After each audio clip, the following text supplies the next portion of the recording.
In this video, Dr. Jordan Peterson explains how an event having a negative impact on your life teaches you lessons and makes you think. If you want someone to do something, the best thing to do is tell them that they shouldn't and not explain why. So for example, if I said to you at the beginning of this class, look, I've got one rule here, don't sit in that chair, no matter what. You'd be thinking the whole year, especially if I reminded you, well, just what's up with that chair? Like, that chair is magical all of a sudden. Some of you might even, well, you probably wouldn't because this is a ridiculous example, but maybe, you come to class early and sit in that chair just to see what would happen.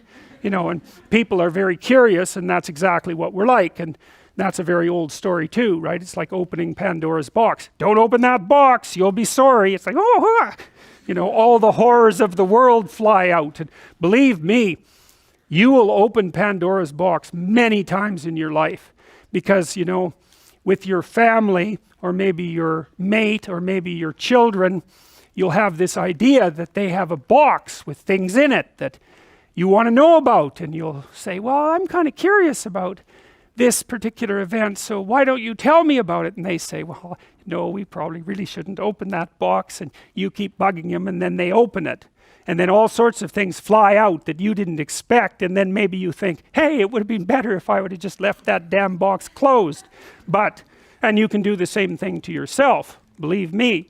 And so the Pandora's box idea, the forbidden fruit idea, that's a major league idea. And part of the reason in the Judeo-Christian tradition why people are saddled with the notion of original sin is because hyper-cortically developed chimpanzees without much sense can't keep their hands off things. And so they keep exploring even when they know better, and every time they do that, they learn something that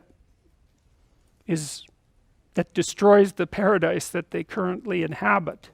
Right? Because there's plenty, you never learn anything in your life that's of importance without it having a pretty damn destabilizing effect on you at the moment of realization, right? You learn something happy, it's like, whatever. All that means is that I was doing things right. Like, it's nice and everything, but it's not informative. You do something and all hell breaks loose. That'll make you think. That's for sure. You might never stop thinking for the rest of your life. So